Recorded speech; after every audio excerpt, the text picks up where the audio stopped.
Adolescent Literacy, presented by Harold Hutton for EDU 466. In my experience as a substitute and going into many different classrooms, I have learned that there are a lot of middle school students and high school students that are having a hard time translating academic texts and academic terminology and language and not being prepared when they go to a higher grade and they're struggling. And I can see it when times when I'm substituting in math classes or science classes in particular, because we're asking for something that is not hands-on in an aspect that you can see it or touch it. We're talking about something that contextually has a meaning and has relevance in real life. However, the Institute of Education Sciences released a report in 2008 that analyzes why students ranging from 4th to 5th grade are not able to read grade level text and literature by the time they reach middle school classrooms. And this phenomenon continues through their academic careers all the way through high school. And there are many different factors considered. There's a lot of different things that's going on with the student. However, the IES report kind of gives educators an opportunity to either learn new techniques, and the report actually gives them an equipped way to find knowledgeable ways that will work in the classroom, especially to increase the literacy among adolescents.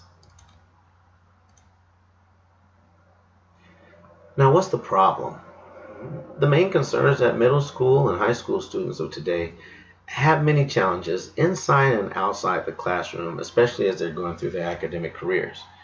There are factors such as social interaction, which, as I polled many students, and a lot of research will show that the social interaction with students and their peers is really an obstacle. It's how do they learn how to fit in when they reach that level of about 9, 10, 11, 12.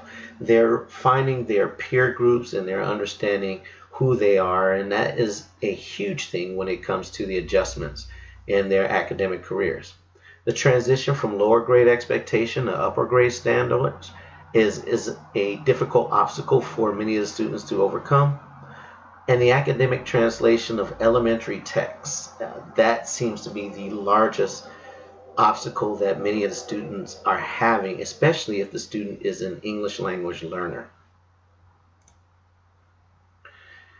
There's other factors, and these will include points of inside the classroom, such as teacher interaction with the students.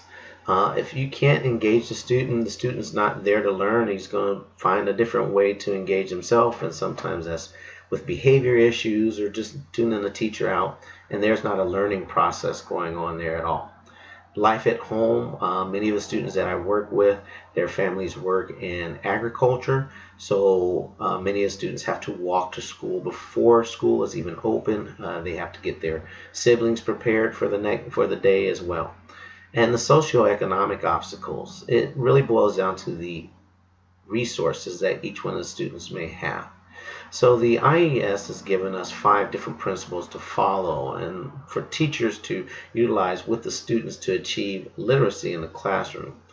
And we'll discuss these. Now, as we discuss these suggestions and principles, they utilize a organization of What Works Clearinghouse to validate their findings.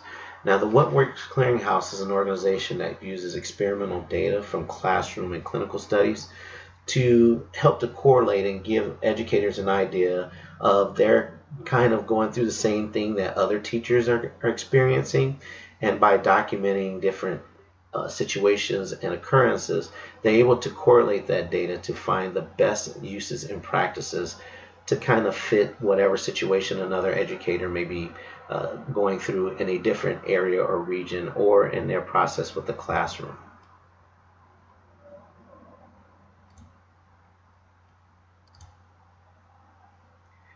Now, before we get into the 5 principles, I want to discuss the rating system that the WWC uses to allocate the emphasis of each one of the principles. The rating system ranges from strong, moderate to low. Strong being for consistent and generalizable evidence.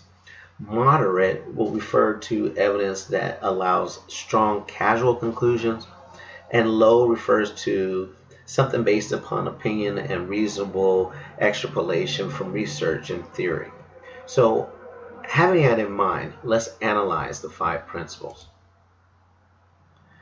Now, the five principles identified by the IES for adolescent literacy are as follows. Number one, the educator needs to provide explicit vocabulary instruction. That level is strong. Number two, the educator should provide direct and explicit comprehension, a strategy especially when it comes to the instruction. Number three, the educator needs to find a way to use of discussions in the classrooms, and you'll find the reading outcomes of the students to be more relevant when it comes to assessment. Number four, student motivation and engagement. You'll find that the more engaged a student is, the better off they are, especially in the learning process and in classroom progression. And lastly, you want to make available intensive and individualized interventions for struggling readers that can be provided by trained specialists.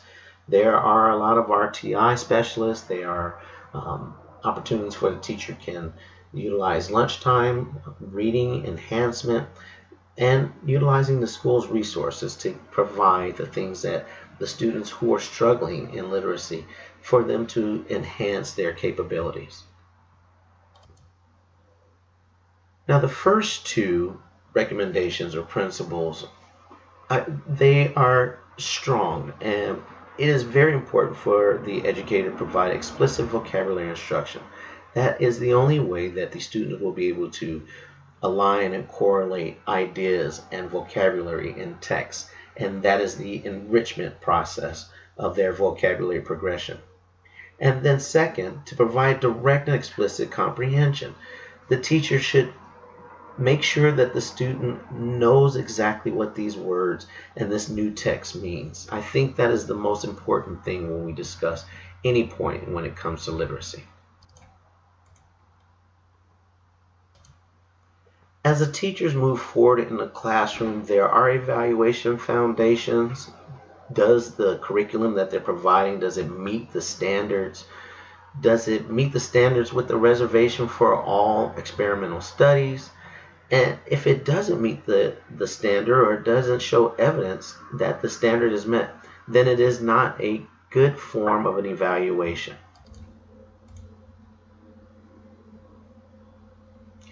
Now, why is literacy important? Why do we want to make sure that our kids can read? And to be honest, as I go through schools and classrooms, dictionaries are no longer needed. The kids can just say, okay, Google, what does this mean? And then it's told. They don't even have to read the text. It can verbalize what the meaning is. So reading is not as important to our youth and to students anymore, because they don't really need to read. It can be told to them. It can be explained very easily with a video. However, the National Assessment of Education Progress, it shows that 69% of 8th grade students fall below the proficient level in their ability to comprehend the meaning of text at their grade level. That is important. Why is that important? Well, since 26% of students read below the basic level, which means that they do not have sufficient reading ability to understand and read and learn from the text at their grade level, it's going to impact the capability for the students to be employed in the workplace. Down the line, they have to be able to have a job or to create a financial or economic state of living. If they can't have that opportunity because they can't read reports or articulate thoughts or ideas, they won't have an opportunity to survive, not just locally, but in our global economy.